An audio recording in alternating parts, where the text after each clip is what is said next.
Hi all എല്ലാവർക്കും ദാ happy Christmas കേട്ടോ. രാവിലെ എണീറ്റു ദാ ഈ പുൽക്കൂട് ഒന്ന് വന്ന് നോക്കിയില്ലെങ്കിൽ ഒരു സമാധാനം ഇല്ല കേട്ടോ. രാവിലെ എണീറ്റ് വരുമ്പോൾ ഇതൊക്കെ വന്ന് നോക്കി കറക്റ്റ് ആണോ എന്നൊക്കെ ഒന്ന് നോക്കി. നാട്ടിലാണെങ്കിൽ ഇങ്ങനെ തന്നെയാണ്. പിന്നെ ദാ നമ്മൾ വന്ന് ചായയൊക്കെ വെച്ചിട്ടുണ്ട്. പിന്നെ ദാ നമുക്കിന്ന് പുട്ടും ചിക്കൻ കറിയും ആട്ടോ രാവിലെ കാപ്പിക്ക്. അല്ലെങ്കിൽ നമ്മൾ എപ്പോഴും ബ്രെഡും സ്റ്റൂവും അങ്ങനെയൊക്കെ തന്നെയാണ് കേട്ടോ എപ്പോഴും എന്തെങ്കിലും സ്പെഷ്യൽ ഡേയ്സ് വരുമ്പോൾ ഉണ്ടാക്കാറ്. ഇന്ന് ദാ ഇങ്ങനെ ആയിക്കോട്ടെ എന്ന് വെച്ചു. പിന്നെ ദാ കാപ്പി കുടിക്കുന്നേക്ക് മുമ്പ് നമ്മുടെ കേക്ക് കട്ട് ചെയ്യൽ നിർബന്ധമാണല്ലോ. അപ്പോൾ ദാ ഡാഡയും മോനും കൂടി കേക്കൊക്കെ കട്ട് ചെയ്തിട്ടുണ്ട്. ഞങ്ങൾ ചായയൊക്കെ കുടിച്ച് ഉച്ചയായപ്പോഴേക്കും എന്താ നമ്മൾ ബിരിയാണി ആട്ടോ ഇന്ന് ഉണ്ടാക്കിയത്. എപ്പോഴും എല്ലാത്തിനും ബിരിയാണി തന്നെയാണ്. അപ്പോൾ ബിരിയാണി ആണല്ലോ സ്പെഷ്യൽ.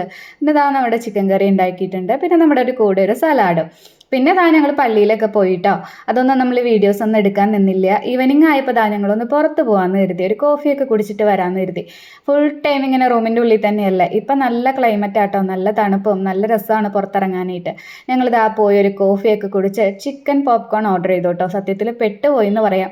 ഞാൻ പറഞ്ഞിട്ടാണ് അത് ഓർഡർ ചെയ്തത്. വളരെ കുറച്ച് ക്വാണ്ടിറ്റി ഉണ്ടായിരുന്നുള്ളെങ്കിലും കഴിക്കാൻ പറ്റുന്നുണ്ടായിരുന്നില്ല കേട്ടോ. എനിക്ക് ഒട്ടും ഇഷ്ടപ്പെട്ടില്ല അതിൻ്റെ ടേസ്റ്റ്. പിന്നെ വാങ്ങിയതല്ലേ എന്ന് കരുതി എങ്ങനെയൊക്കെയോ ഞങ്ങൾ കഴിച്ചു തീർത്തു.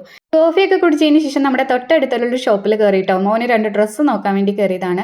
ഇപ്പം നല്ല തണുപ്പായതുകൊണ്ടേ ഫുൾ കൈ ഉള്ള എന്തെങ്കിലുമൊക്കെ ഇടിച്ചിട്ട് വേണം കേട്ടോ പുറത്തിറക്കാനായിട്ട്. മുന്നേ കൈയില്ലാത്തത് മാത്രമേ ഇടുള്ളായിരുന്നു. ഇപ്പം തണുപ്പായതുകൊണ്ട് ആളിതാ ഇട്ട് തുടങ്ങിയിട്ടുണ്ട്. പിന്നെ എൻ്റെ കയ്യിൽ നിന്ന് നമ്മുടെ കോവം പൊടിഞ്ഞു പോയിട്ടുണ്ടായിരുന്നു. അപ്പോൾ അതൊരെണ്ണം കൂടി വാങ്ങിയിട്ടോ. ഇനി നമ്മൾ തിരിച്ച് വീട്ടിലേക്ക്. അപ്പോൾ ഞങ്ങളുടെ ഒരു ക്രിസ്മസ് ഡേ ഇങ്ങനെയൊക്കെ ആയിരുന്നു കേട്ടോ. നിങ്ങളെല്ലാവരും സെലിബ്രേറ്റ് ചെയ്തോ. അപ്പോൾ എല്ലാവർക്കും ടാറ്റാ ബൈ.